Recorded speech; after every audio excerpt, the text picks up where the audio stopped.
What's it entail to be a meat scientist? I think I must be 3/4 of the way there. I reckon you are too. What are some maybe sleeper steaks that people don't know about? I love this. All right. So the first thing is you can't just buy a steak and hope that it's going to eat like a fillet. It's like uncured bacon is cured. How do people avoid... Wait, whoa. Wait, uncured bacon is cured. I'm trying to remember the last time I had uncured bacon because I can't remember the flavors. And it's the same thing that makes bread smell so good when it bakes in the oven. It's, yeah, I know. R.I.P. to carbs. So all right, we can throw this out, right? Because like I've had some steaks where somebody got like a really good deal and I'm like, you got a good deal because this shit's bad. Like that's bad, right? I shouldn't say this because I'm worried for your bros, but realistically, you can, as long as you cook it, it'll always be safe to eat. Right. It just won't taste good. I've been on a lot of trips to Mexico and I've been really inspired by Mexican food. So I like messing with like the salsas and stuff like that. Chili roasting, fire roasting, all that kind of stuff too. Talk about food porn. Yeah. It's salivating, man. That shit's so good. Wow. That was definitely a fun recipe. That might have just been porn. That's seriously not okay. You said, do you eat carbs though? Because we talked about bread and you were like, R.I.P. Yeah. Yeah, you do? It makes my ass fat, but yeah, I love it. That's desirable, I love food. right? That's my problem. Yeah, it adds weight to the right spots, right? Fat Project family, how's it going? Now, we have had so many different guests that have come onto our podcast, and we've talked about meat a lot. And the one thing that everybody that tries Piedmontese says is that it is some of the most tender steak they have ever had. I think actually Sean Baker came on and talked about the lack of connective tissue in the cattle. Yeah, he broke it down scientifically, Yeah. but he did. That's the reason why when you, whatever cut you get, whether it's a ribeye, whether it's a flat iron, whether it's a bavette, no matter when you cut into that steak after it's cooked, you're not getting any of that chewiness, that gristle that you have to spit out because you can't actually chew it. Piedmontese is super tender. They have great cuts that are low fat, high fat for whatever diet you're doing. They're just an overall amazing beef company. Andrew, how can they get it? Yep, that's over at Piedmontese.com. That's Piedmontese.com. At checkout, enter promo code POWER for 25% off your order. And if your order is $150 or more, you get free 2-day shipping. Again, Piedmontese.com, promo code POWER. Links to them down in the description as well as the podcast show notes. Yeah, right. With the amount of people that are moving there. True. California South. California 2.0, man. That's it. All right, we're rolling now. So there's some sort of like butcher tournament going on, or what's going on here? Yeah, it's the World Butchers Challenge. It's literally the Olympics of meat. And what is that? What does that entail? A lot of knives and stuff? A lot of knives, a lot of sharp, pointy things, a lot of carcasses. Have you been to this before? I haven't. So the last one was held in 2018 in Ireland, and it was supposed to be in 2020. But then there's stuff. Yeah, so they've been training for 4 years effectively waiting for this. Wow. So I'm emceeing it, and there's 13 teams from around the world. You're the MC? Yeah. That's amazing. That's fucking dope. Wow. So I'm stoked for that. So you got to give us like a rundown, let's say Andrew's butcher. He's from Sacramento, and it's his third year competing. Like, give us some MC-ness. So you actually have to be chosen for your national team. So it's like an elite. wow. It's a thing, y'all. How many countries? 13 on this one. 13? Yeah, there were 16, but some had to still Shit's drop gonna out. be popping off over there. Damn. Yeah. This is a big It's gonna be deal. you thought it was a meat fest up in that bag. Wait till you head to downtown this weekend. That's amazing. Yeah. Dude, I want to go. When did you start your business? Because you've been sending us some of the hardcore carnivore seasoning for a bit now, and it's amazing. Especially, we'll get into a little bit deeper the camo, because that's incredible, especially for those people that have trouble eating game meat or liver. Yep. But how long have you had the business for? Since 2016 is when I came out with the first one, and it was never an intention. You know, some people have an idea of like, this is what I'm going to do, and this is my business plan, and these are all the things I'm going to bring to market. It's definitely my passion, but I never ever thought it started as an earnest. You know what? I publish a lot of my recipes online. I have a cookbook, and I would like for people to taste how I think food should taste, but I'm not going to open a restaurant because no one's got time for that kind of overhead, right? not in this economy. Mm-hmm. So I thought it would be really cool to come up with a seasoning. And I'd seen activated charcoal used in a lot of health food products. You know, they were using it in like diet shakes and things like that at the time. And I was really fascinated by what that would do to the color of meat, because a lot of people, myself included back in the day, have trouble cooking basic things like how do you make a steak? And That's what I was telling you about Smelly's Kitchen. That's the whole reason I started it. People Right? didn't know what the hell's going on with cooking meat. So the Hardcore Carnivore Black was my first seasoning, and it's nearly like meat cosmetics, because if you don't know what you're cooking, you can see it there on those steaks. So it makes them look completely black and charred before you've even cooked them. And we do eat with our eyes. So especially if you're cooking to medium rare, it's a really nice contrast. So I put it out and I thought, if it goes south, everyone gets a Christmas present with my name on it. And here we are, all these years later with several seasonings in the line. We have, I call them tools for serious meat enthusiasts, just stuff that I use at home. Because, you know, it couldn't be a more organic. It's similar to you. It's ideas for things that you genuinely use and think will help people. Try to make things a little easier. You're trying to make things taste a little better. That's it. Maybe it's easier for someone to stay on their diet. Yeah, I found that your seasonings, they taste fucking amazing. The black one in particular, when I used it and made a post with like a hamburger, people were like, that's just a gimmick. It just turned the burger black. And I was like, what are they talking about? That's a gimmick. I don't understand what they're talking about. Like, it made the burger taste really good. That's why I used it. I wasn't trying to, like, I don't know, turn the burger some other color, but that's just naturally what's in that product, right?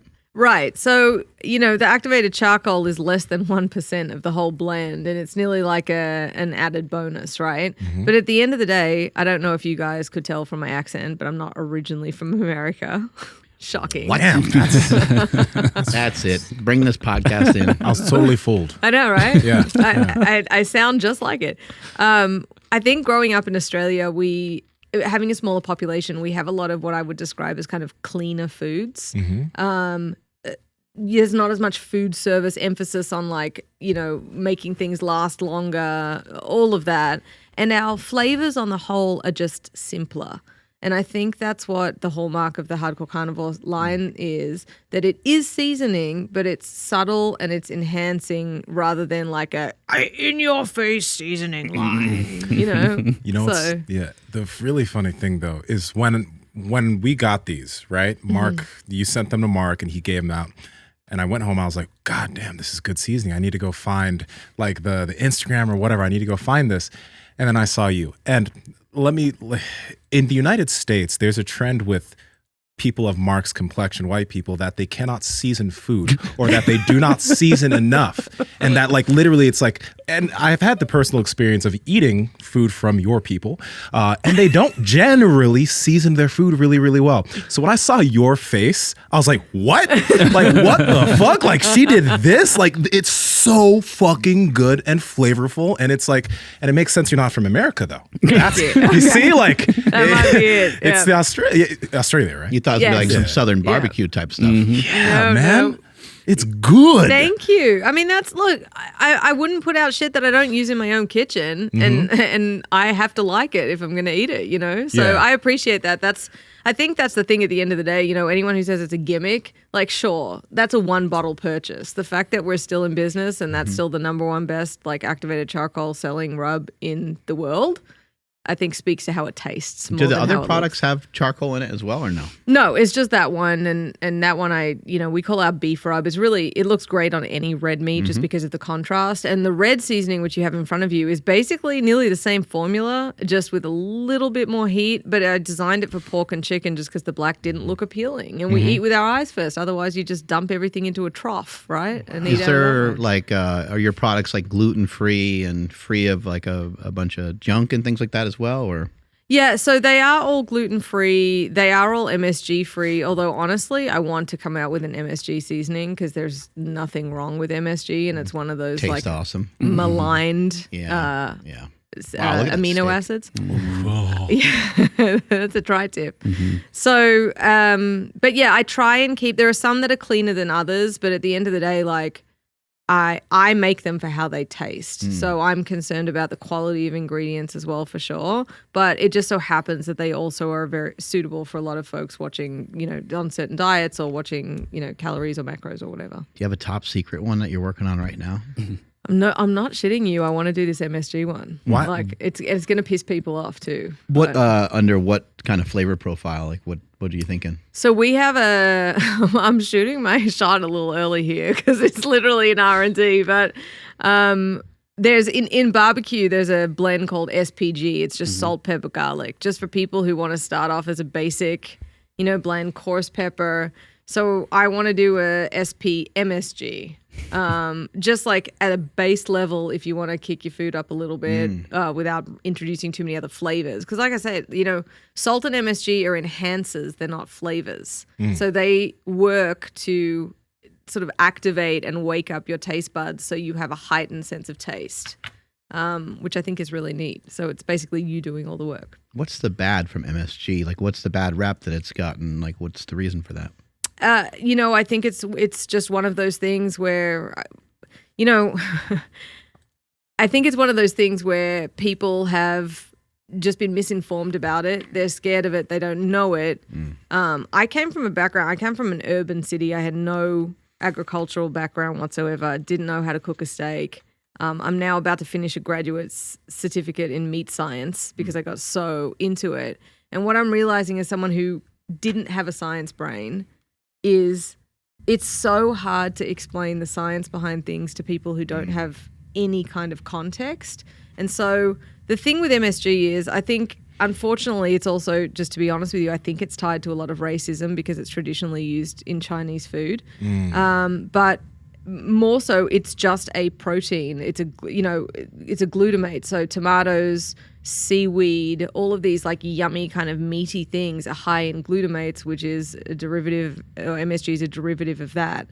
So technically it is an amino, it is a protein, so you could have an allergy to it, but they've never been able to establish it in any tests either. What have they tried to say that it does, though? Because I remember specifically when I was a younger kid, all these Asian restaurants always, no MSG, no MSG. Yeah. So what was the claim of what MSG does? So there are some people who claim to have an allergy, in that I think it's not that it's anaphylaxis or anything. I think they claim sort of hives or like a tight jaw or something like that. And the rest of the people have no idea. They just think it's bad. It's just the sheep situation of like, yikes. It's like I say it with, dihydrogen monoxide, right? Sounds pretty scary until you figure out that it's What's water. it entail to be a meat scientist? I think I must be 3/4 of the way there. I reckon you are too. They do a lot of work on, there's a lot of stuff that goes into meat even before it hits wherever you're buying it, whether it's a big grocery store or a small processor. The genetics, the water holding capacity, the pH level at the time of slaughter, how that affects water holding, how that affects tenderness, safety, brines, injections, obviously things like cured meats and what have you. So they do all of the research into that. Do you? Oh, what were you about to say? I was just saying, it's fun, honestly. I'm curious because I'm a simple person when I cook my meat. I use an air fryer. And it comes out perfect every time with this Ninja air fryer thing. But is there a legitimate difference between meat on the grill, meat on the smoker for sure? Meat on the smoker? Fuck yeah, it's night and day difference. Yeah. So what? Like, all this meat stuff way more than I do, and more than them too. So why would someone want to cook meat on a smoker or something else than something like an air fryer in terms of simplicity? So it changes the flavor profile. So the way that you guys consume protein, at some stage, it just has to be about the sheer needing to get it in your body, and that's completely understandable. But for a lot of people, and yourselves included, there will be times where you're like, you know what, I want to get a little fancy. It's not just a standard like I need to feed myself on a Wednesday night. Like let me see if I can develop different flavors. So you get different flavors in the smoker, you get different flavors on the grill, and even frying, it produces different compounds. That's what happens. Different reactions and different aminos form and different flavors. Literally different flavors. There's a new ninja out there, by the way. Wait, really? I saw it the other day. I saw a commercial for it. What? It was mind-boggling. It's like 7 things in one. Look it up. I'm gonna look it up. It's a smoker. It's like a regular. smoker? Wait, really? It's a regular grill. It's I an think air it's a grill. fryer. It'll fucking do your laundry. I mean, it's. Yeah, but don't you hate when they do too many things? It's Nah. like, I do, yeah. It can get confusing. You're right. it's like my dishwasher, man. I only have one setting, right? How many times have you used all the settings on your Right. dishwasher? Does anybody even know what they mean? No idea. Yeah, I guess so. You don't get spots on your wine glass or something. Maybe. Right. I always go turbo on that thing because there's a turbo button. I just think that's better than whatever's normal. Turbo on everything. Is Yeah. it a Ninja Foodie, Mark, or is it just like a... Yeah, it's a ninja foodie thing. Yeah. Okay, let me find it. By the way, what you guys hear us chomping on is Mark has a meat bag of carnivore crisps. Yeah, those are good. Delicious. Yeah. You got pork, elk. What else you got in there? I think I have round steak. Oh, that's a great one for that. Yeah, very lean. Yeah, this stuff's good. Y'all should send more. But anyway, yeah, this stuff's really good. What? It's I quite don't know what it delicious. Hard to find. What do you do for exercise? So I do, because of the pandemic, I had to end up setting stuff up in my garage. So I have a TRX and I have bands and I have a treadmill and I just try and do a lot of like resistance stuff and you know, it was very clear to me as I got older that it's important to maintain now to be like healthy and happy later in life too. And just try and do that, just try and move more than anything else. So, and you know, I work in a male dominated field, so it's important to be able to like lift my shit. You know, I need to be able to get in my truck. I need to be able to pick up that big ass piece of meat and not be a little weakling about it. So it is important to me to keep that up too. You said you got into some hunting recently. Yeah, when I moved. So Like a requirement in Texas, right? you know, I just felt like a big fucking hypocrite because I would see like, you know, suburbs of Austin, there are deer that like walk around the neighborhoods. Oh, they're so cute. Like, but I eat them. Like, there's got to be some kind of middle ground here. So I'd already visited some commercial abattoirs and slaughterhouses, and I just felt like it was something I needed to do, both to, you know, stamp my Texas card, but also just to, as part of being a carnivore. And I did it for the first time, loved it.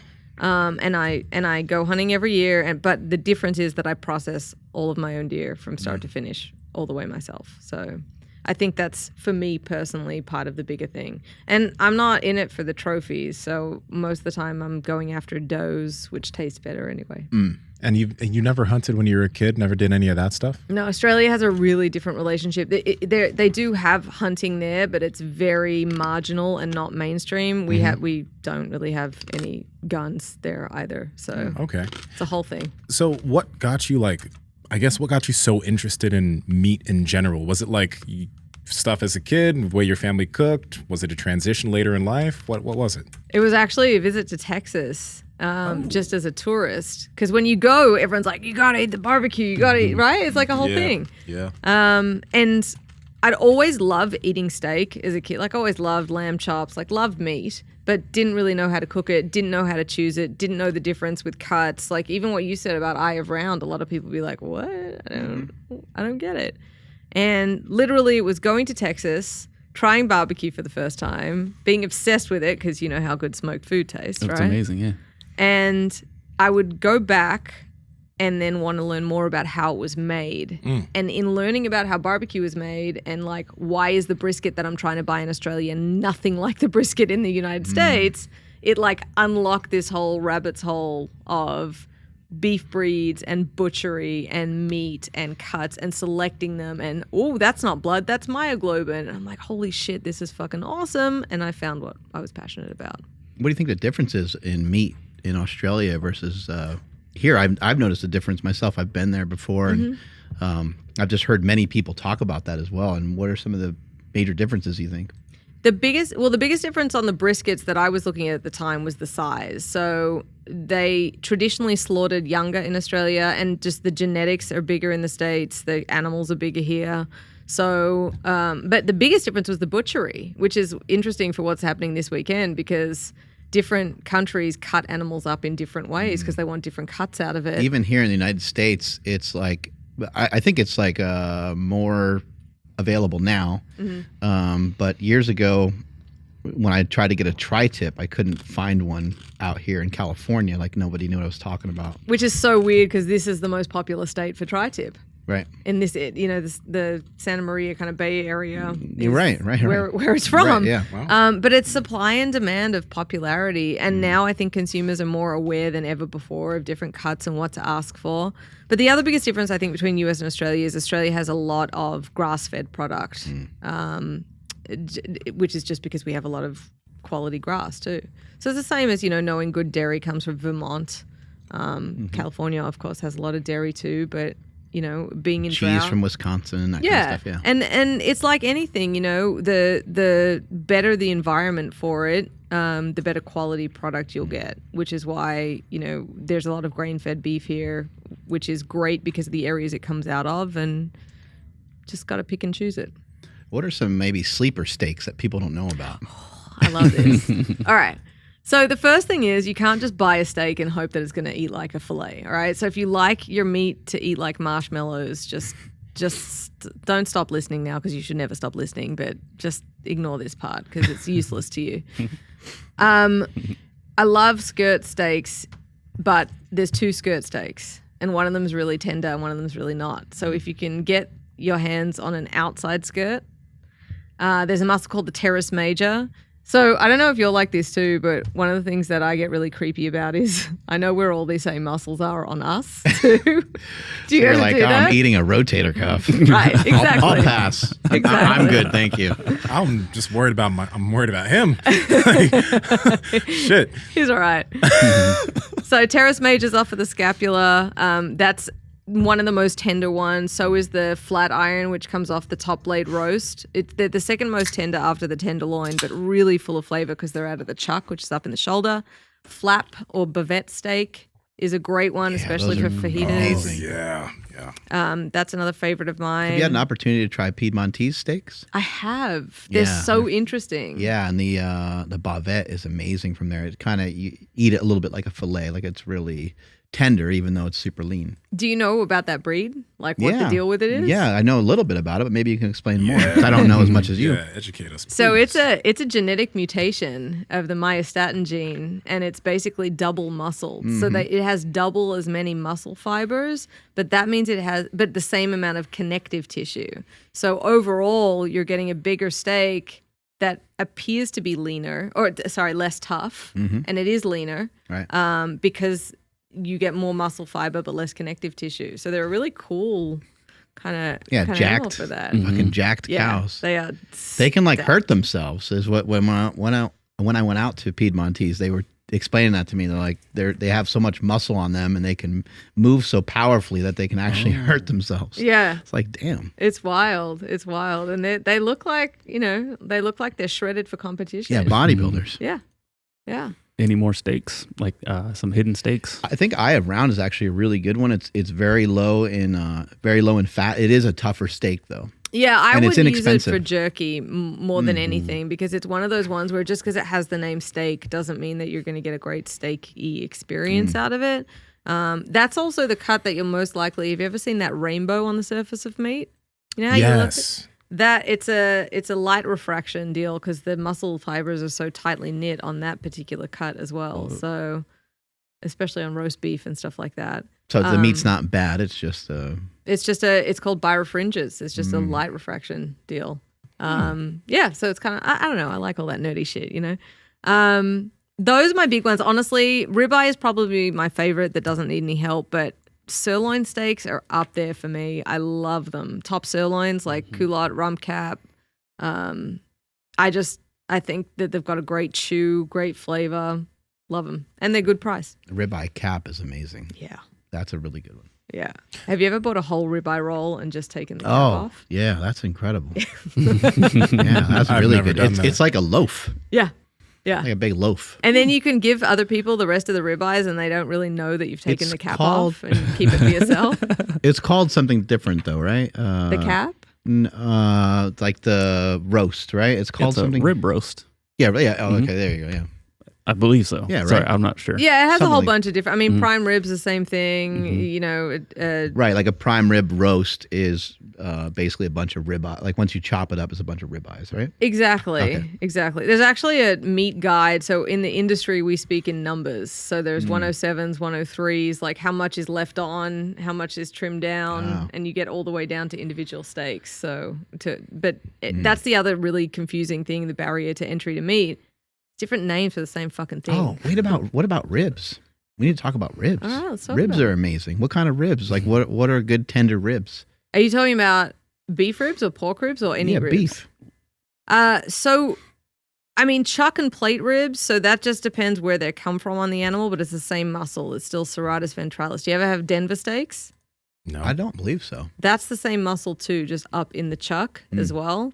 The only ribs that I'm not a huge fan of are probably back ribs because you're getting a lot of the intercostals there. So you get like the connective muscle, but you don't get a lot of like bang for buck muscle. But it's also why they're cheaper. So if your favorite thing is just gnawing on bones, I would go with a back rib. That's unfortunate.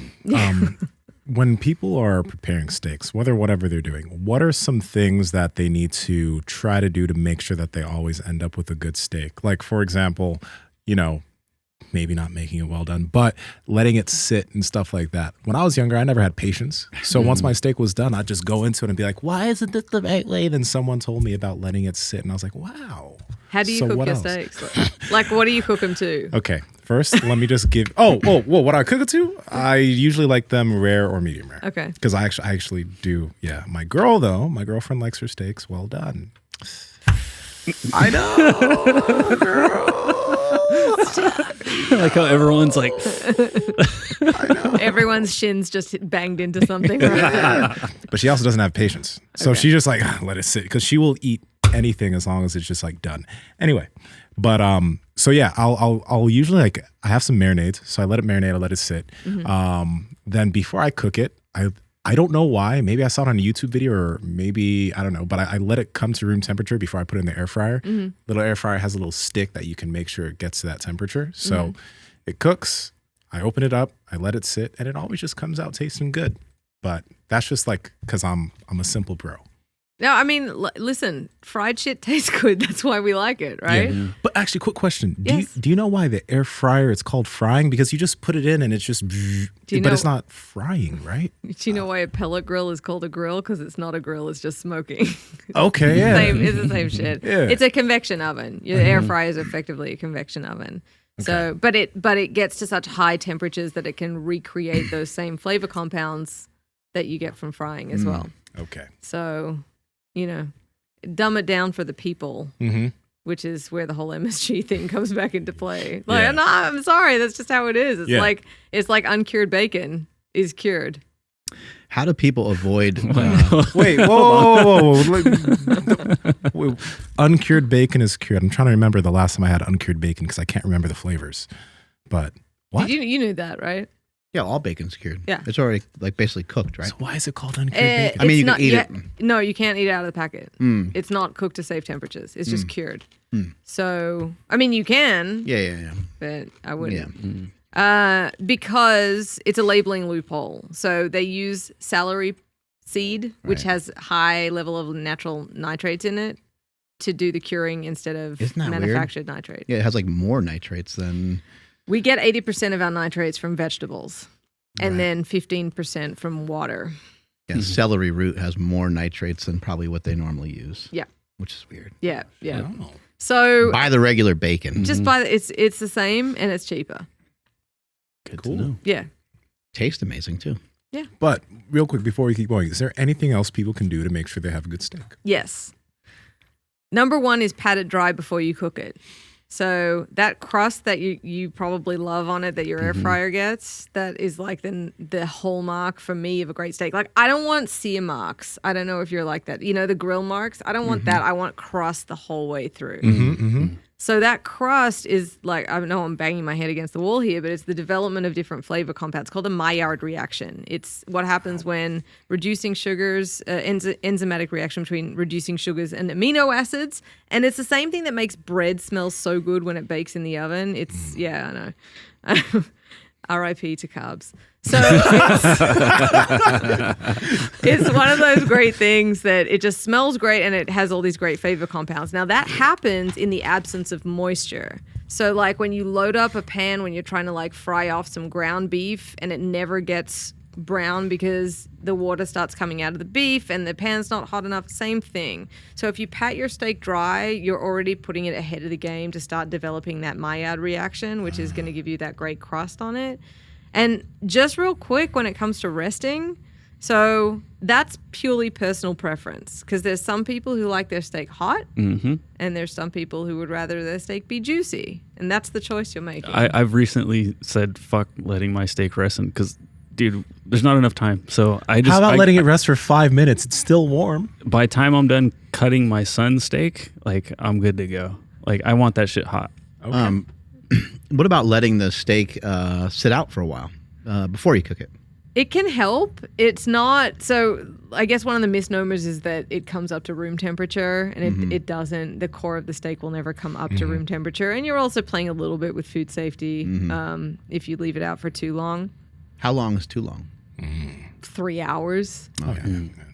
If you're in an hour zone, you're fine. You can also dry brine it, so you can unwrap your steak and put it on a rack, like just buy like a cooling rack or a baking rack, salt it and put it back in the fridge uncovered, and that'll also help dry out the surface. You'll get a totally different steak that way. The salt will also draw the moisture out, turn it into a brine, and then if you leave it for long enough, it'll go back into the steak. So you'll get a deeper seasoning all the way through. How long should you leave it?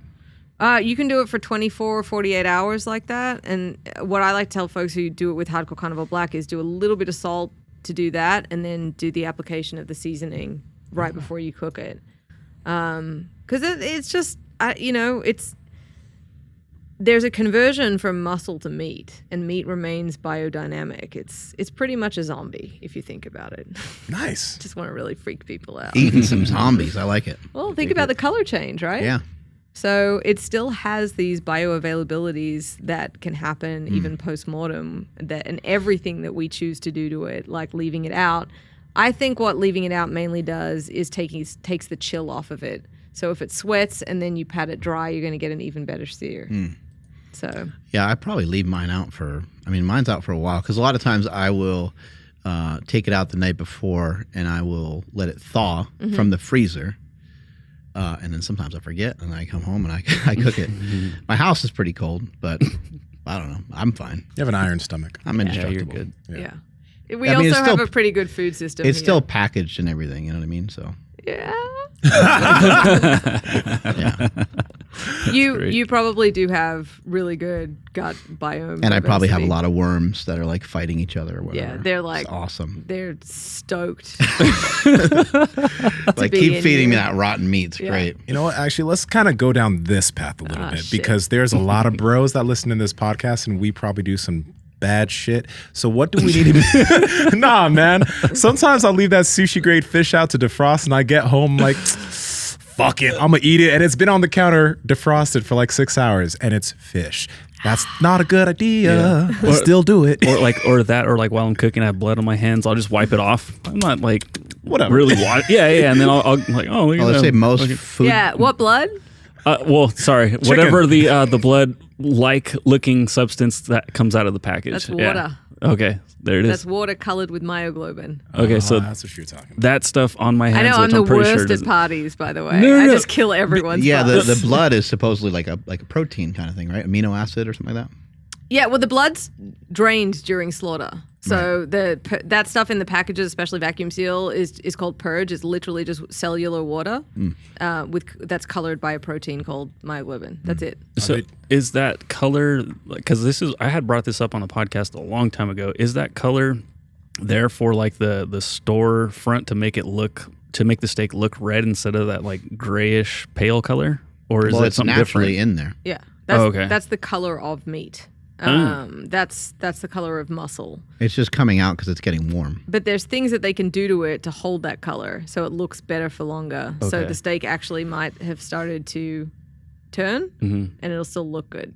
And that's not they don't inject it or it's like, so if you think about it, right, what changes the color and what makes it starts off as a dark purple, it goes to a bright cherry red, which is what we like as consumers the best, and when it starts to turn or oxidize, it goes to myoglobin brown. One thing that we know that makes that change happen is oxygen. So it's oxidizing, right? There's an iron heme in it. That's why blood tastes irony. So it's basically rusting, for lack of a better word. I've eaten a lot of gray meat in my time. Yeah. Same. Unfortunately. So That happens when you're broke. When I used to be broke, I'd eat fucking, the I don't know, 60% off beef that was just sitting, you knew it was like on its last legs. So you know what? Here's the thing about that and your bro question. It's not that it's bad for you. It's just when it oxidizes, it can start to develop some off flavors. And smells, yeah. Right. But, it's, how sometimes when you warm stuff up in the microwave, like meat in the microwave, and you're like, it's got that flavor to it? Yeah. That's the same thing. And the weird thing is, some people like that flavor. We call it Interesting. warmed over. Yeah.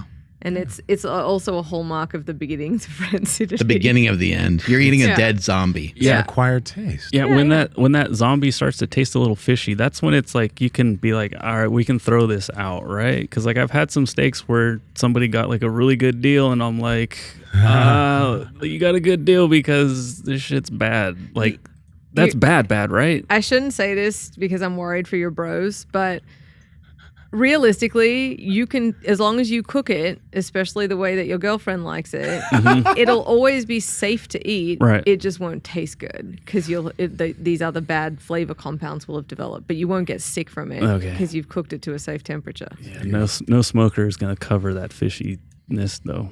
It's fucking gross. Is it true that is it true that oh fuck, I forgot what I was gonna say. Sorry, Mark.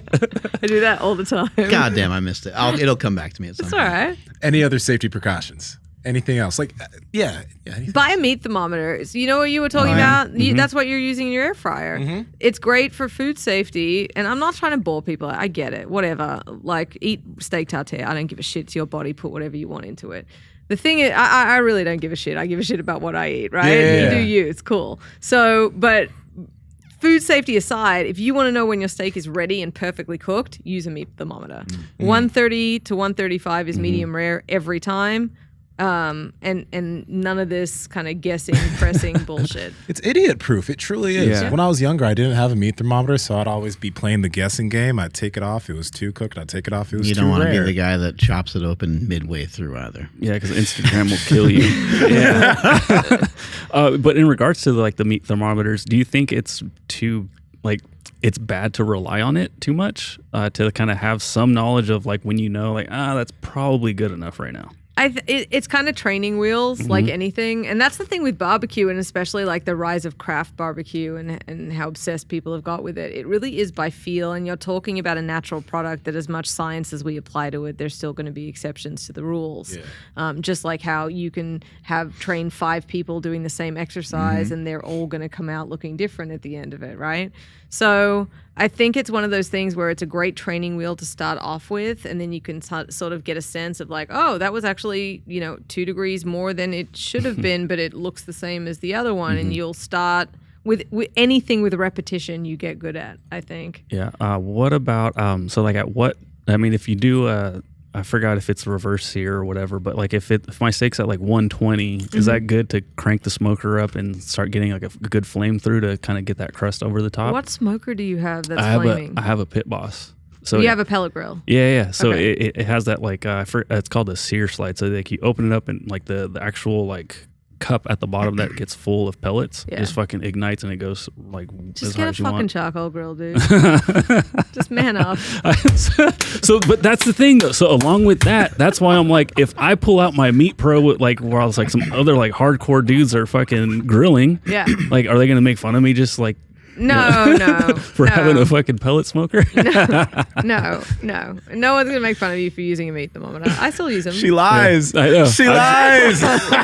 right after I just got clowned on. Yeah, I'm using an air fryer, bro. I am at the lowest of the low when it comes to anybody here. Yeah, right but now. you're like 6'3", 240. Charcoal works really good though.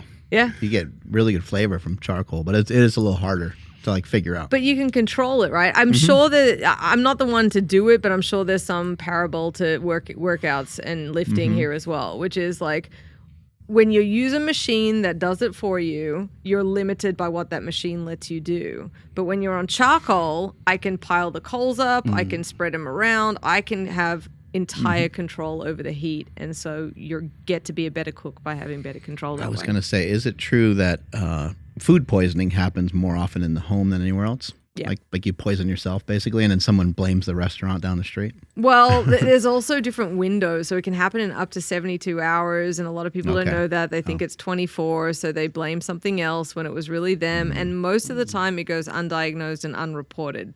Right. So it's a whole thing. Yeah, sometimes somebody gets really wiped out from it, and other Yeah. times it's like just not that bad. A little right? diarrhea and you're out. Yeah. I've probably had a lot of food poisoning. I'm just being real. I think I've had a lot of recent food poisoning with this fish I've been eating.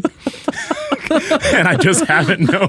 Did you end up with some double dragon? Dog, yeah. I mean, That's the worst. I've been buying sushi grade fish, and like I freeze it, and I'll sometimes defrost it, and it sometimes gets defrosted too long. We just mentioned this, and sometimes I have bubble gut, but I have an iron stomach just like you. So I think go through it. I think this is called aging, right? Yeah. You're aging your meat. You are.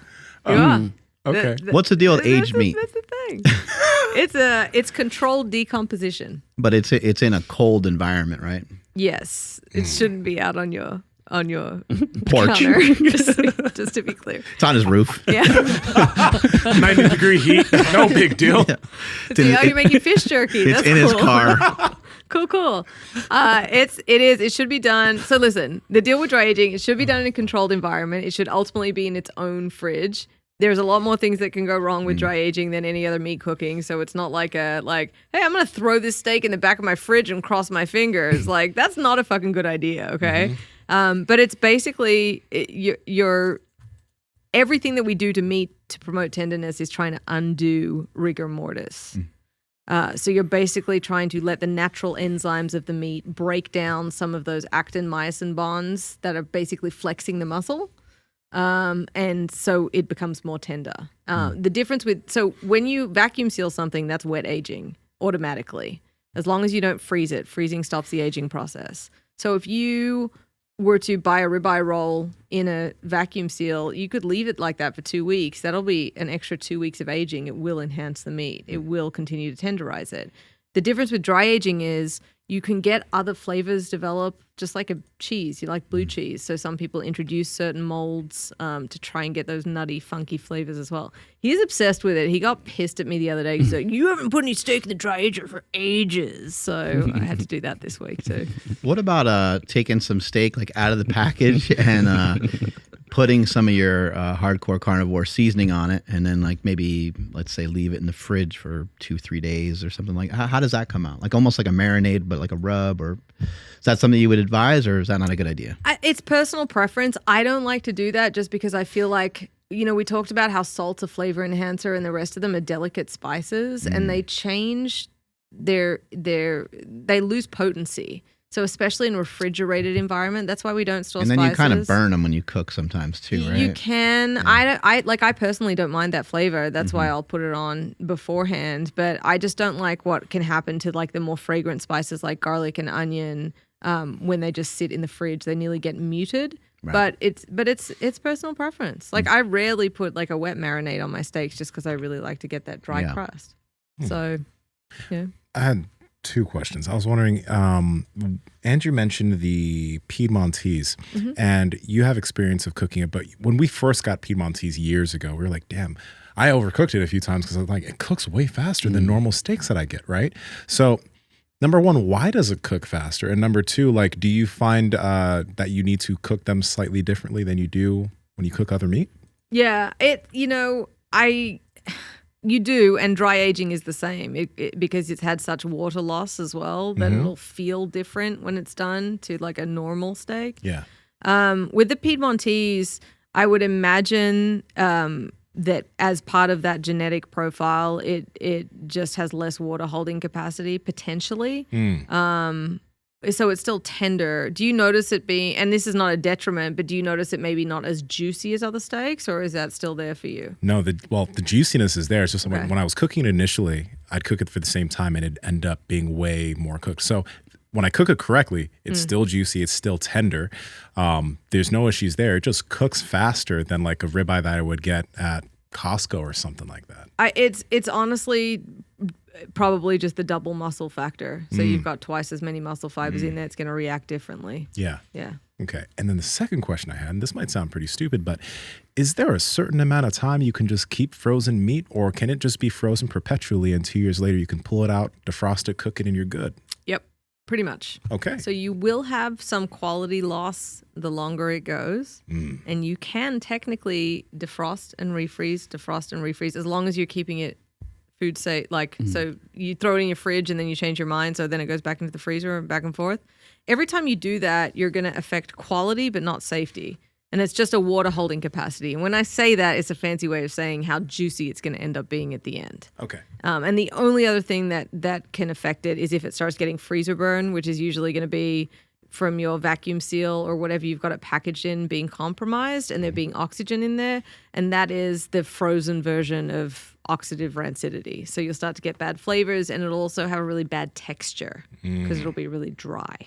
Do you mess around with making your own jerky, or have you played around with that before? Yeah. How does someone do that? Especially with venison, you know, there's so many tough lean muscles on there. You can buy a pretty inexpensive dehydrators. And I take it nearly all the way there, and I usually finish it off in the oven at 160 for a couple of minutes after that, just to hit it with the extra bacteria factor. And I usually also save those, those little silica packets you get in random things. I save those for when I make jerky and throw that in the Ziploc because Those things drive me crazy. They're everywhere. I know, but like you may as well upcycle them for yourself, right? What do they do actually? Do they just They're help supposed to keep preserve? stuff fresh or something. It's a dryer, so it attracts the moisture, and so it'll keep that jerky drier because mold is going to grow when there's moisture there. So it keeps it less moldy for longer. Hardcore Carnivore, Tex Mex, and michelada, which is our chili lime, is bomb on jerky. the meat chilada. And camo is too, actually. The meat chilada one's really good. Thank you. I like that. The camo works really good. I've been using it on my liver. How do you prepare it? Like, because I don't eat that much liver. It's prepared just by being chopped up and frozen. Okay. So it's not cooked. But it has the camo on there, and I pull it out of the freezer and I let it thaw for a little bit, and I just eat it just like that. All right. It's actually and you can keep doing that. It actually, like, I think it's fucking awesome. But If you were going to make liver taste good, what would you do? So there's an idea behind wild game that you can soak it in milk to get rid of some of the gaminess. And the concept behind that is that you're introducing a different pH level, and that can change the flavor again. So you could try soaking it in some kind of dairy for a little bit and seeing how that goes to change pH and change the flavor. Yeah. What's a little bit? Like how long? I mean, a couple of hours maybe in the fridge. Okay. blend up some liver, chuck it in your milk. Yeah. No, I'm going to try that. He's going to be like, I don't know why my milk curdled on my rooftop next to my fish. It's just weird. Yeah, I'm not that wild, okay? It's on my counter in the house. was just Sometimes in the a house hurry. gets hot. Okay? You're not wasting good fish.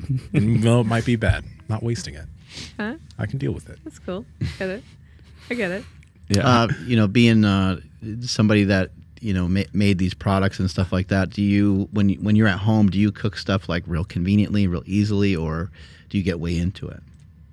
I think it's both. Like, so for my job, I do recipe developing. So I'm constantly cooking things and doing recipes and all kinds of stuff sometimes you're like just that. set in chill mode. You just fucking 100%. order pizza. Yeah, that happens for sure sometimes. You're just like, I'm tired of all this. I just want to order some pizza. This video is going to make you guys super hungry. Oh, fuck, man. Yeah. Are they the Scotch eggs? Yes. Okay. Oh, those are So they have incredible. soft-boiled eggs on the inside. Yeah, they're and so it's smoked sausage on the outside. What? Yeah. Yeah, so I brought this one up because, like, other than like just a traditional like steak, like what else do you like to like? What else is some of your favorite things to make? I really like making. I've been on a lot of trips to Mexico, and I've been really inspired by Mexican food. So I like messing with like the salsas and stuff like that. Chili roasting, fire roasting, all that kind of stuff too. Talk about food porn. Yeah, I'm fucking salivating, man. that What the shit's fuck? so good. Wow. That was definitely a fun recipe. That might have just been porn.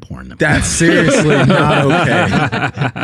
That happens a lot too. That happens a lot too. No, I mean, I use the seasonings Damn, at that looks home and I cook. There are nights that I'm chill about it, and there are And nights. Nsima's gonna fall down. He's getting weak in the legs. No, I haven't eaten anything today. This is the fucked up thing that I'll do on this podcast. We always pull up food. My bad. No, This shit was it's so great. good. This looks fucking amazing. They were pretty good. Not gonna lie, they were tasty. Power Project family, how's it going? Now, I want to talk to you guys about Within You supplements. This is Mark's supplement line.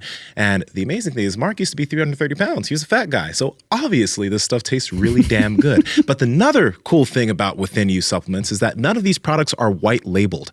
Now, what a lot of people do when they come out with their own supplement lines is they do something called white labeling. And white labeling, all that means is there's a supplement that's already out there. They take off the tag of that supplement, they put their name on it, and now it's their supplement line.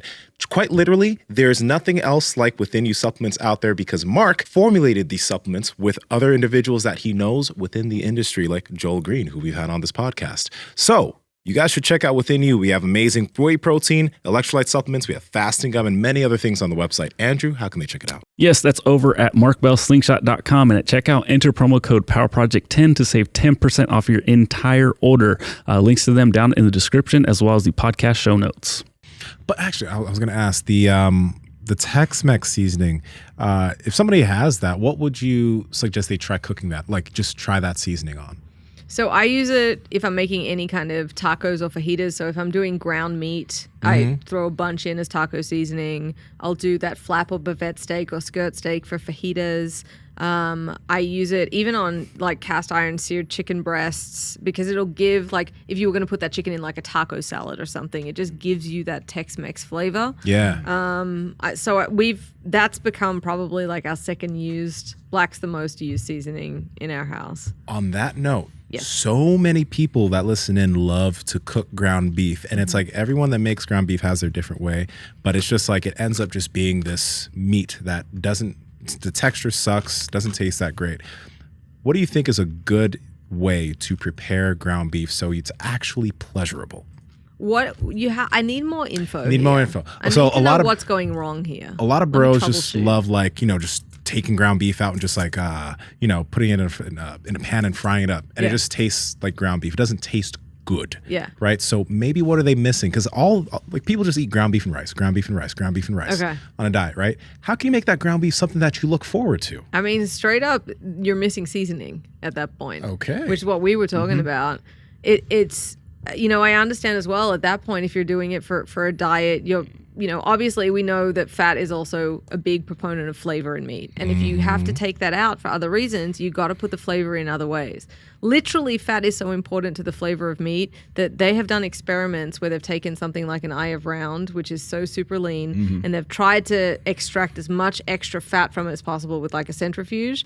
And then they'll take that, it's now lean beef muscle, and mix it with other animal fat, and it'll taste like, so it'll now taste like ground pork if they mixed it with pork fat, or ground lamb if they mixed it with lamb fat, just speaking to the importance of fat being flavor.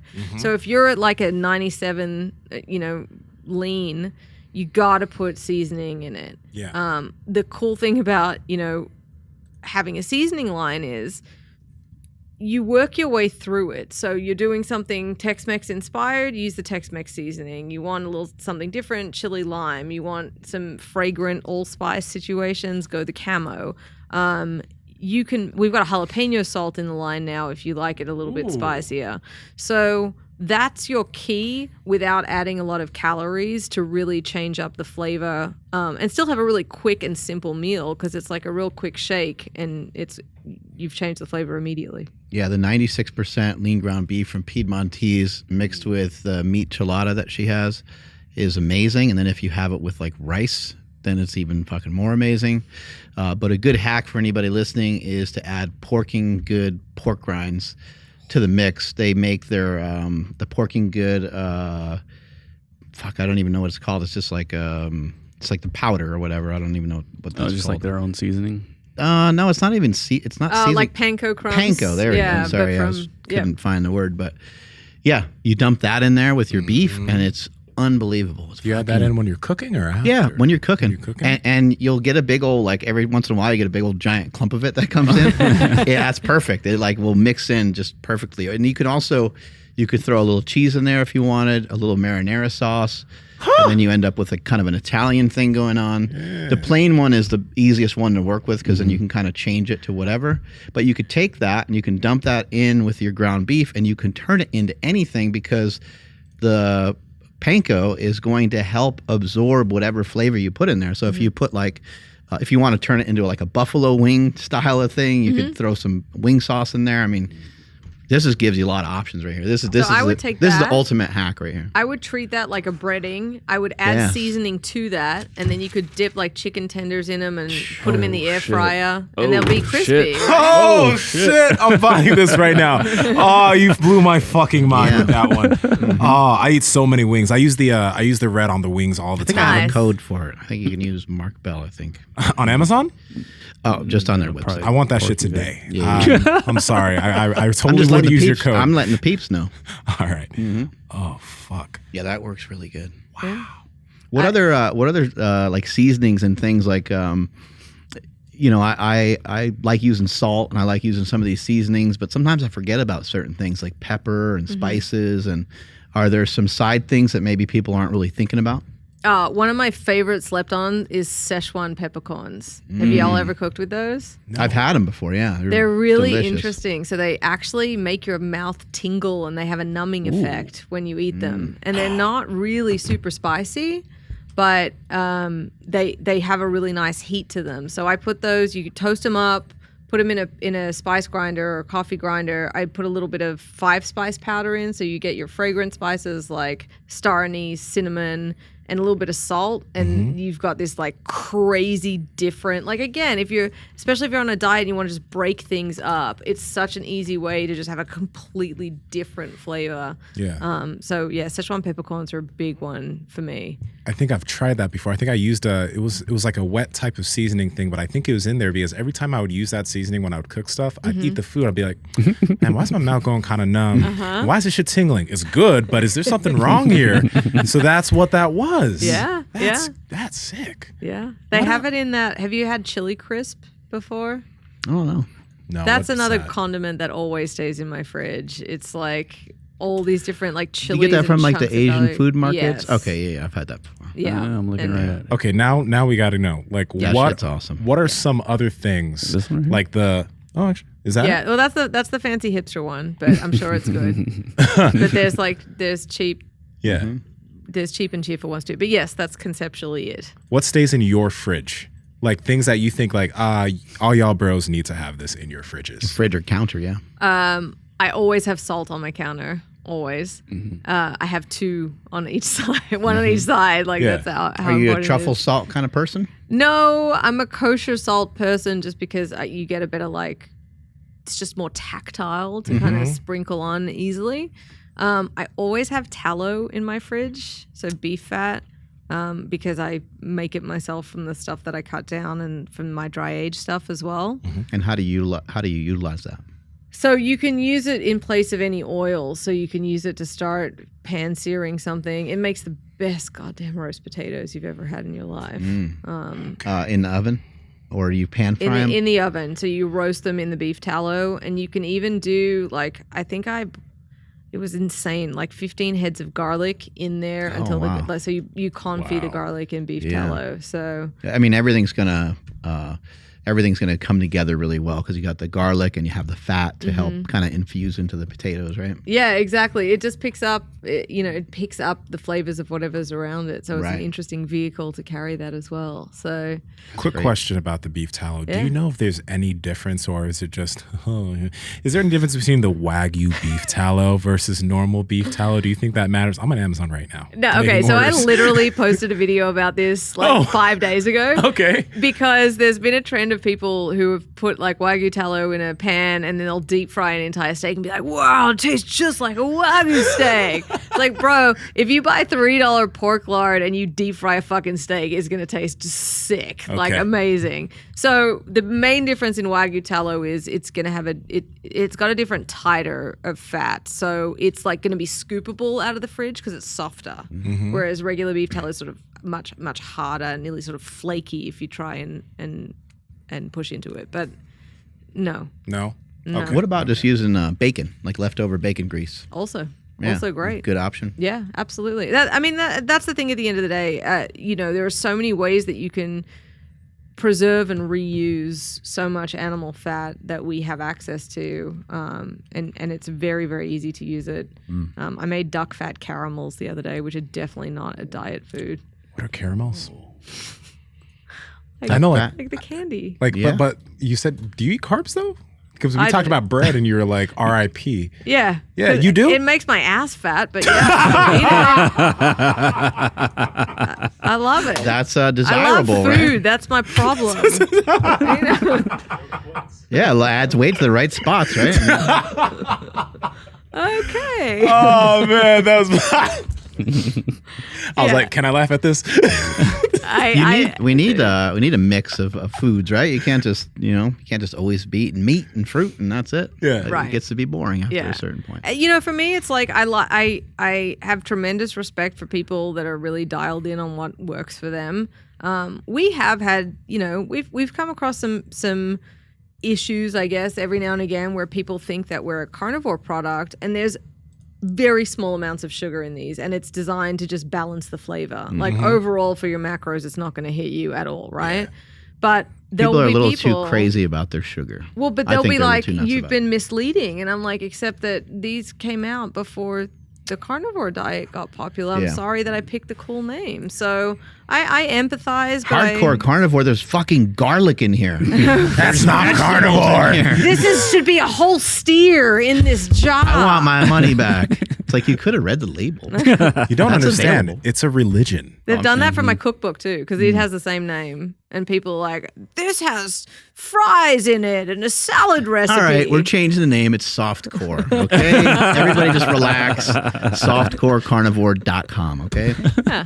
Not a big deal. No, it's romance novel. Yeah, just cross it out and just write on every single one of them, right? You know, I am actually really happy that you have all of that trademarked and all of that, because it is nice pissing off carnivores. It's like the most entertaining thing to see how mad. I mean, I know a lot of y'all are carnivore. I'm not trying to make fun of y'all, but when y'all are mad, it's funny. It's entertaining.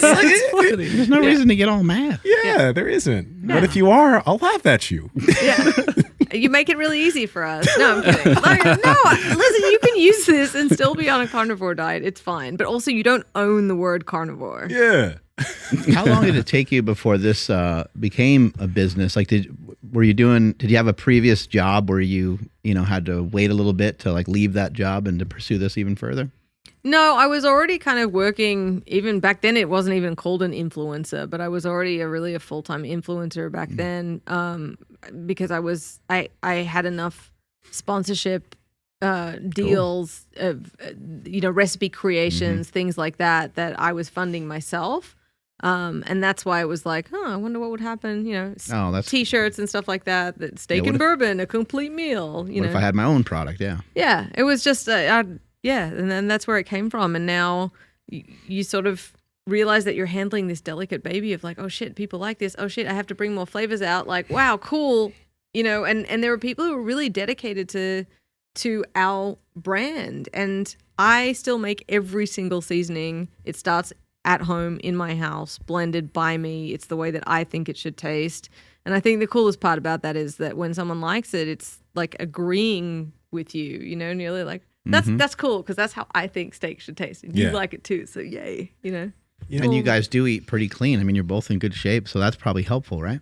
It is. It definitely helps as well. And we try, like, it's like anything, like we try and just be reasonable about what we eat. I've tried to personally cut out all dessert or sugar just because so for me, that's like the door is either all the fucking way open or it's shut. Game on, right? Yeah, that's fair. So if I just don't do it, it doesn't become a thing. He has a whole snack cupboard you can ask him about. And he's able to actually have moderation with that shit. Like when I buy bags of something, I eat the whole bag. Like, you ain't gonna see me take a few and then okay, put it back. No. Do you have to like go in another room when he does that? Or you're like, I gotta go somewhere else.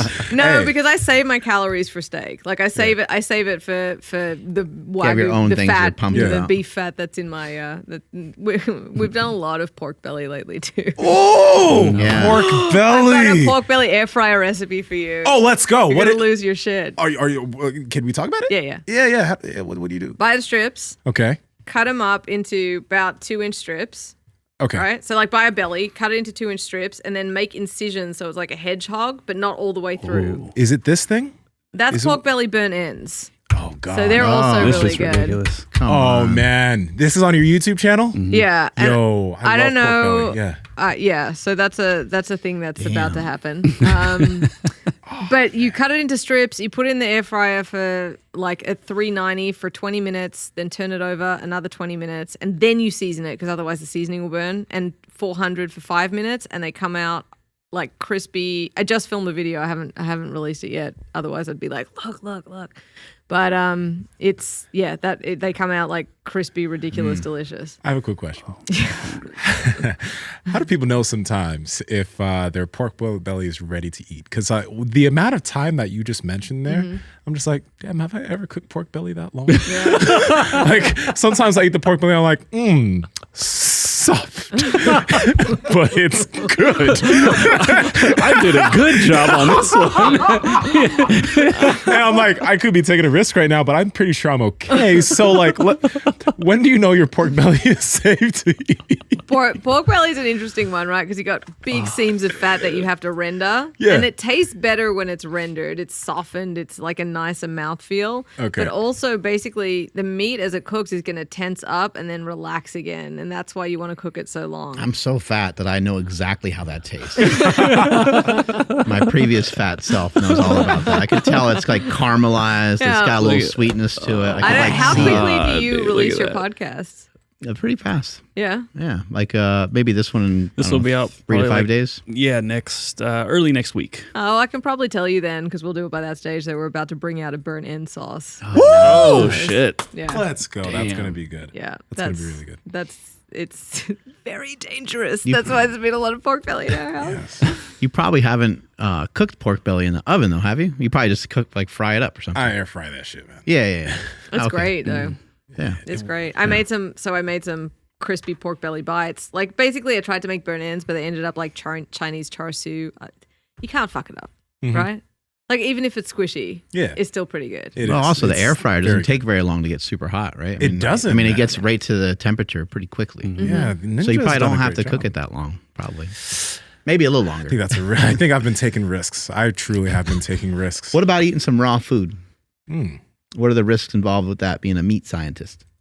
So the idea is that there's bacteria on the outside of everything, on us, everything on this table. So if you take a steak, there's bacteria all over the outside of it, but it's effectively sterile on the inside, which is why you can eat it rare. But if you were to run that through a grinder and mix the bacteria and the sterile meat together, that's why you have to cook ground meat to a different temperature.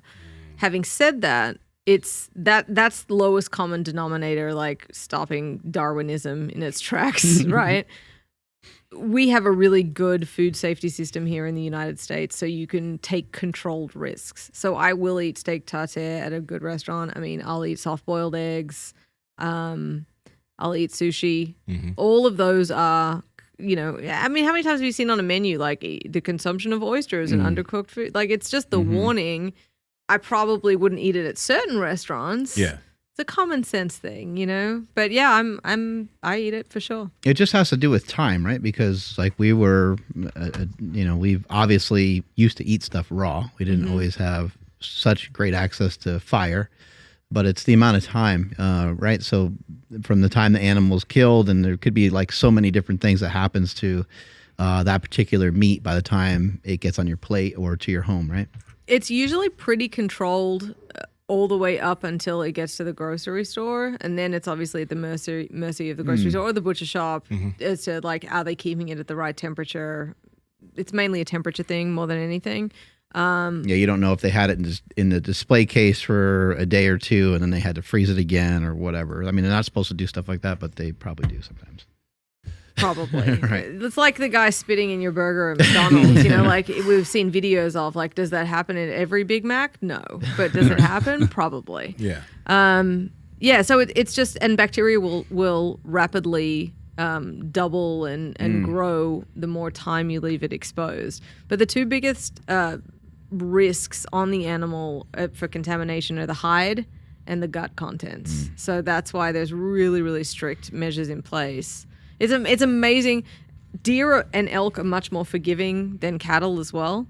Otherwise, you'd have like a lot of sick hunters. Like from some of the shit that I've seen, the way that people process their animals, like wild. But yeah, you just have to be really careful taking the hide off, and there's very strict processes in the slaughterhouses themselves about what happens, like once the carcass comes off, and it usually gets a lactic acid or a hot water spray once it's a side of beef before it goes into the chiller for bacteria control as well. Have you explored some stuff with whether meat is negatively impacting our environment? Is that something that you've looked into much at all, or what are your thoughts on that? So I obviously understand that that's a part of doing what I do, being carnivorous. It's not something that I can speak to with a level of assurity as some other people. I know that it's a lot maligned. I know that regenerative farming and sustainable grazing are great options. I know that 60% of the land that's currently used for agriculture could not be used for crops. So you're taking, because it's too rocky or unsustainable, so you're taking an area that couldn't be used for that and turning it into food for humans. You can take spent brewer's grains, which are inedible for humans, and put them into an animal and turn that in. That's upcycling, and more than anything, I think the thing is, especially when it comes to cattle, 3% of greenhouse gas emissions are because of cattle. The more likely you'll hear the number about 20%. That's globally, so 3% in the US. So you doing meat, anyone else doing Meatless Monday, you will save more carbon emissions taking one less international flight a year than being vegetarian for a year. Wow. Just for context. Or planning your trips to the grocery store more efficiently. Correct. Something like that. So I think that sustainability and particularly animal welfare is something that the industry is taking very seriously, and they should, and it's a conversation that we need to have for ourselves and the next generation. But I do think that there's like a completely reasonable middle ground that we can move forward, and it's not impossible meat. Yeah, it's not the Impossible Burger, right? No. Have you tried it? I have. So what should scare the shit out of you about the Impossible Burger is all of the regulations that surround meat. None of them surround that. So they can make any claim they want, and there's no laws that exist that stop them from doing that because it's uncharted territory. So what, let me ask you this. Are they making any claims that you've seen that you're like, oh yeah. Like what? Like what? Mainly about the sustainability aspect of it. The model, first of all, no one has scaled it to the point where it could actually replace meat. Yeah. The amount of fields that they would need to grow the soy proteins that they use to emulate the myoglobin change would surpass what is needed for livestock. Like, it's not scalable. Wow. So there's a lot of conversations that need to happen. Everything right now is hypotheses with no proof. But it tastes just like beef. Except shitter. It doesn't taste like beef. To me, it doesn't taste like beef. It's a facsimile.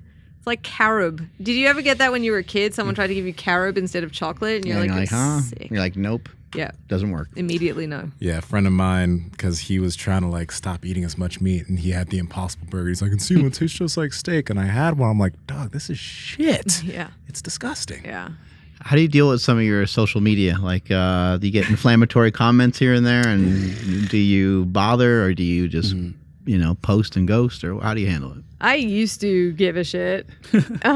Social media's gotten so much worse, and I have to keep adopting the new profiles. Like, I'm old. I'm 42, and I shouldn't be on TikTok, and yet I am. So, being on there and like just knowing that you're the old people on there is a thing. I've seen a huge rise in people just being bitches for the sake of being bitches. and trolling for the sake of trolling. And so I usually just don't bother responding. If someone has a genuine question, I think it's important to engage. But there's some stupid stuff that would make me stupid to dedicate my time responding to it. On TikTok, I'm just curious because it seems that there's the best word is just there's a lot of wokeness on TikTok. So when you talk about, I don't know what your TikTok profile looks like, but I'm assuming there's meat, there's barbecue, there's seasonings, and maybe Gen Z is angry at that. Is there any of that that's ringing bells, or am I totally off? So I did a TikTok where, no, you're right, that's what's on there. And I do a lot of meat myth busting where I'll like find other TikToks and be like, let me tell you what's going on here, actually. So I found one and I didn't realize how big the account was. And it's these really young dudes and they're like, we're going to check this steak and see how it compares, $60 steak compared to a $4 steak. And they bought like literally the most tender muscle and then one of the most, toughest. Yeah. And then he's like, I don't know why this is $4. It's this much steak. I don't know why this is $4. I don't know if it's gonna look like give me a disease or something. So I did a like stitch with it where I'm like, I don't know why you think it's cool to act dumb, but real quick. and I'm like, hey, let me explain to you how beef pricing works. Let me explain to you how these and I kind of made fun of them. Well, I didn't realize that they had 3 million followers, and they did a follow up. Which I'm sitting here laughing, honestly, because all it did was like boost my engagement through the roof, which is not what I intended, but I'll take it as a side effect. But all of their fans like, brah, it's just a joke. Don't you know it's just a joke? Yep. I'm like, I weep for the next sense of humor. Like they're not even going to think Saturday Night Live is funny in their generation, Saturday Night Live has gotten a little bit unfunny over the past few years. Yeah. That's not as funny as it used to be. Yeah. Well, everyone says that. But yes, I agree. It was a bad example. I guess what I'm saying is, they're like, brah, they're just making it for entertainment, brah. Brah. That's a good American bro accent. You hit that one on the head. Yeah. I can do it from time to time. It works. I want to know about this. Because you mentioned that you were a recipe designer for a while, right? Mm-hmm. You created recipes. That is something I haven't heard about much. So if someone loves to cook and they love creating new stuff, how do they get into selling their recipes to people if that's a thing? So there's 2 ways you can do it. So the way that I did it is I obviously have, I have big social media profiles. So it starts with companies coming to you to try and promote your product. And then at the same time, like when you have the bigger contracts, they'll be like, hey, can you also develop recipes for this, that, and the other? So I work with Kingsford Charcoal. You'll find some of my recipes on the bags of some of their products. Wow. If you want to do it without the public facing thing, it's food economists do that. So there are like every brand that you're involved in, even Carnivore crisps, or the pork guys, mm-hmm. They can hire people to make recipes for them. So when you go to their website, there are recipes there. And usually they're food economists that do that. There are people who ghostwrite cookbooks like that because maybe someone's a celebrity that doesn't really cook that well but wants you to buy their book. That wasn't me. I wrote my whole book. But and they'll work with someone like that on that too. Yeah. So it's really just getting in there and testing it again to making sure it works and taking out the variables, and you have to make sure the recipe works. Okay. Yeah. Do you learn about like the digestion of meat and stuff like that too? Being not as much. Not as much. We generally deal with it to the point of consumption and no further. Not past that. No, not so much past that. Food scientists kind of do that, right? They do, and nutritionists would do a lot of that as well. It's just, meat science in itself is so specific. Like a lot of people are like, what happens when you cook it this way? I'm like, well, that's a thermodynamics thing. That's like a food science thing. That's not even a meat science thing because you're talking about the reaction that happens from the cooking itself. So it's nearly like doctor specialities. It's yes, they're all doctors, but you have your areas of expertise for sure. So I don't know, I was fascinated with the idea of like, well, how can you make it more tender, and why is there so much stuff that affects it? And I think it's really neat to empower yourself, like now to be able to stand at a meat case and be like, I know what that is. I know that's a really good value cut. That's fucking awesome. I feel great. That's what feels really good about it. Who's like the standing champion at this butcher thing that you're going to? Their current reigning champs are Ireland. And the problem is I've got friends on the Australian, Brazilian, American, and a couple of other Icelandic, Yeah. UK teams. So it's going to be. I have to remain impartial.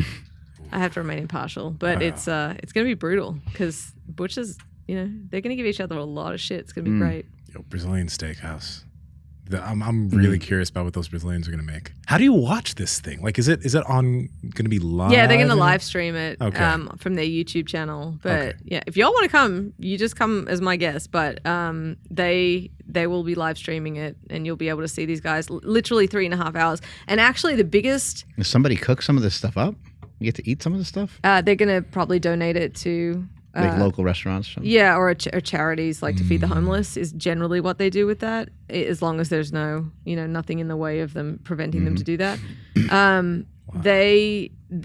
gonna be sick. So they have 3.5 hours to do it, but the challenge is, normally in a butcher shop they're in a cool room, and if y'all know, well, you might not know, it's really, really hard to cut up fat when it starts getting soft, when it starts warming up, and they're going to be in an arena, A warmer environment. so it's going to be a real challenge for them to work really quickly. It's going to be really interesting. Wow. Yeah, it's kind of neat, huh? That's really cool. It's a real craft. It's a real lost art. The meat industry moved to just sending things out pre-cut to grocery stores. That was the other reason it was really hard to find certain cuts, because they would just identify what was selling, grind everything else, because America always wants ground beef, and just ship out what there was demand for. So you had to go to maybe a small butcher who was breaking down the whole carcass, and you could ask for a tri-tip, but if the guy before you bought the tri-tip, well, that's it. That's the only one tri-tip per side, So the art of butchery was nearly lost for a while there, until it sort of started to become a resurgence, and we started to break down whole animals again instead of just getting them in plastic. I'm curious, since you know a lot about different meat prices and all that, but let's say like there's a college student listening and all they really know, like they're like, I can't afford ribeyes. All they really know about is eating a bunch of ground beef, and they want to buy some really good tasting meat, except they don't have the budget. So what would be the best cuts that are generally a little bit less expensive that they could afford? I think tri-tip is a great cut. The other thing is it's going to cost you more up front, but if you can buy bigger pieces and cut them into smaller steaks yourself, that will help too. The best value that you can possibly get is to buy what's called a top blade roast, and you can cut flat iron steaks out of that. And these flat iron steaks end up being about this big each. They can feed three. They can feed one of you, three of someone else, and they end up being like $7 each. Whoa. Yeah, and they're really tender and they're really packed with flavor. They're one of my favorite steaks. So top blade roasts. And generally you have to try to go to a butcher to find that. You're not just going to be able to go to Rayleigh's and... You can... So the other thing is you should always try and talk to your butcher or your meat market, even at your local grocery store. Now, some of them will be like, sorry, don't know what you're talking about. And some of them will have programs where as long as you're willing to pay for it, they'll order it in for you. They can order anything. They just need notice. So it can never hurt to ask. Okay. Yeah.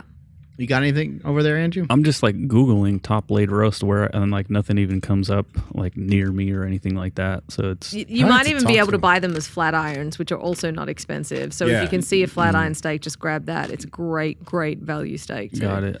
So what about like because I think I could be way wrong, but somebody had told me, I think it was Michaela Peterson, that like Costco imports their meat from Australia. If that's true, is there anything like weird about like importing meat, or like has that been all like on the up and up, or should we still just focus on getting our meat locally? No, it's completely on the up and up. Yeah. There are some, it just depends what you want. So not all Costco meat is imported. All their lamb is from Australia. That's what it was. It was their lamb. Yeah, but I'm sorry, you have shit lamb in America. Let's go. Sorry. Yeah. we have a lot of lamb in Australia per capita as well. So it's like anything, right? Like we talked about like get it where it's best from. So it's the lamb that is normally imported. All of Chipotle's meat is imported. Beef is imported because they need it to be grass-fed, and America does not produce enough grass-fed beef to feed Chipotle. So that's all from Australia too. Wow. So, but anything that's imported to the United States as a meat still has to pass USDA FSIS requirements. So it's still like they go and approve their facilities to be able to export it. So yes, it's safe. Yes, it's up to scratch. What's the deal with factory farming? We hear a lot about that. Do you know much about that? Like, I don't know heaps about it. What do you want to know? Well, I just don't know much about it. Like, because there seems to be a lot of regulations, especially here in the United States.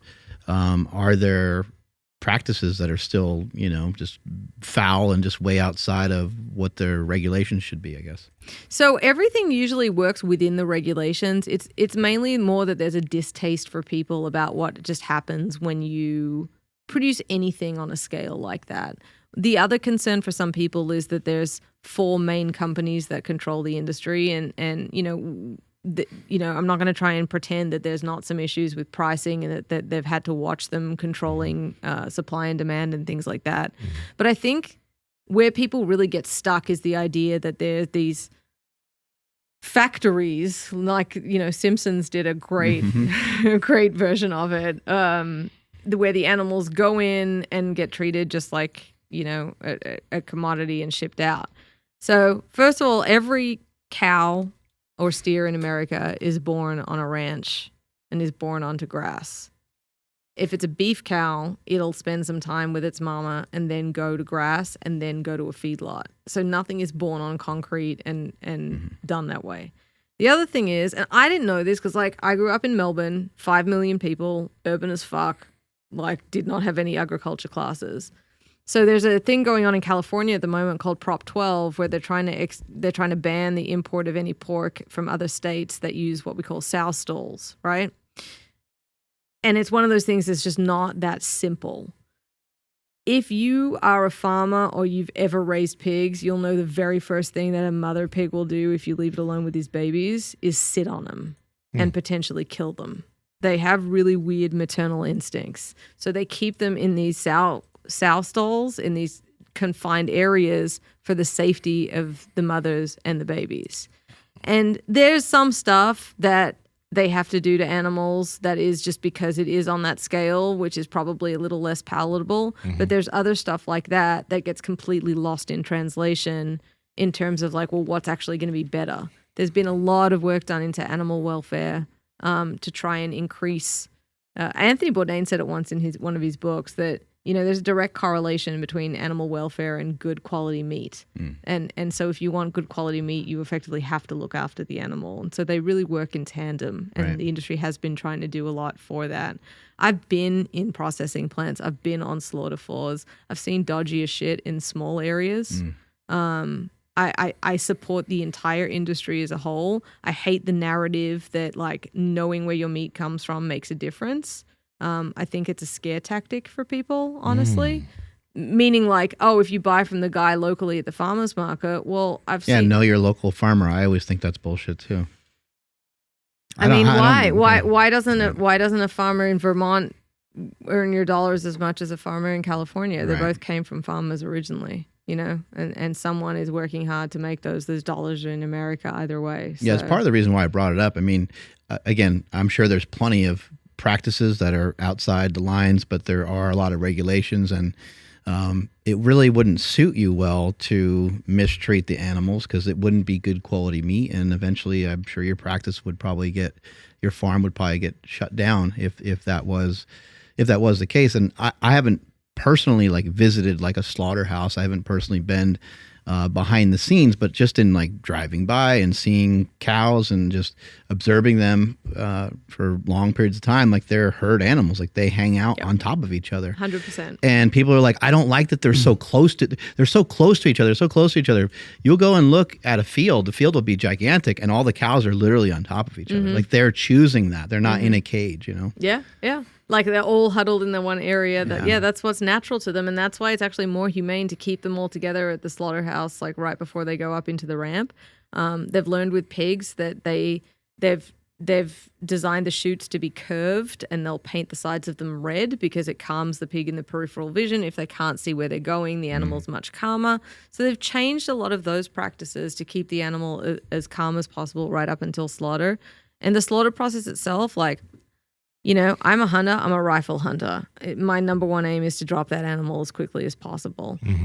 I personally, this is just my opinion, think that I've seen more inhumane bow hunting from people who are I want to get back to what it was like back in the day. It's like, yeah, but the animal's running. I promise you that pig, that sheep, that steer is not running in a slaughterhouse. It is over like that, you know? Right. So we've got to consider that as well. How does it get killed? So they have so for beef, they have what they call a captive bolt. It just goes right into the brain or something, right? Yeah. So it renders them, it's a big bolt that shoots out. I love this. Here, I'll show you exactly how it's done, Mark. The funny thing is that some of this is true.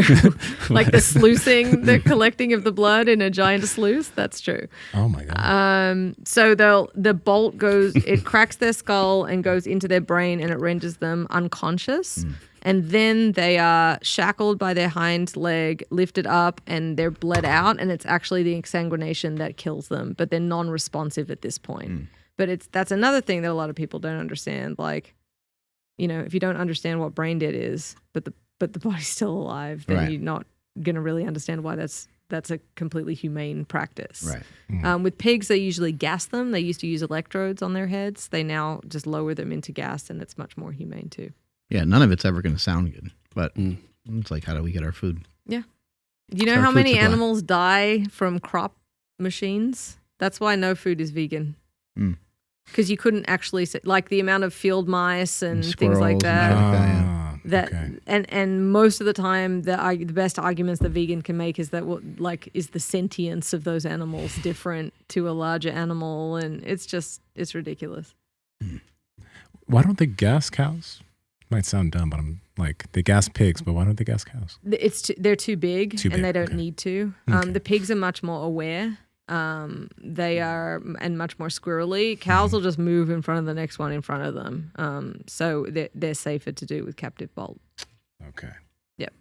Andrew, want to take us on out of here, buddy? Sure thing. Thank you, everybody, for checking out today's episode. Real quick shout out to all the vegans that do watch our podcast. They never comment until a conversation like today pops up. So thanks for watching, guys. Appreciate it. And everyone else, drop us a comment down below also on anything you guys found interesting today. And hit that like button and subscribe if you guys are not subscribed already. Please follow the podcast at MB Power Project on Instagram, TikTok, and Twitter. My Instagram, TikTok, and Twitter is at I am Andrew Z. Nsima, where are you at? Hit up the Discord. It's in the description. And if you are angry about anything that was mentioned here, let us know. We are curious about your thoughts. It doesn't help us at all if you comment. At Nsima Inyang on Instagram and YouTube, at Nsima Inyang on TikTok and Twitter. Jess, where can people find you and all the seasonings? Jess Pryles on everything, Hardcore Carnivore on everything, and let them know, not me, because I'm not interested. No, I'm kidding. I'm kidding. Hey, give our fans like a percentage off or something. Can we make something up? Like 10% off or something? Yeah, Can we make a code? We'll do Power Project? We'll do Power Project for it'll be active for a little bit from once this goes live for 10% off. There we go. Yeah. All right. Guys, and really buy a fuck ton of those seasonings because they're really fucking... It makes a big difference. It makes a big difference, man. I'm at Mark Smelly Bell. Strength is never weakness. Weakness is never strength. Catch you guys later. Bye.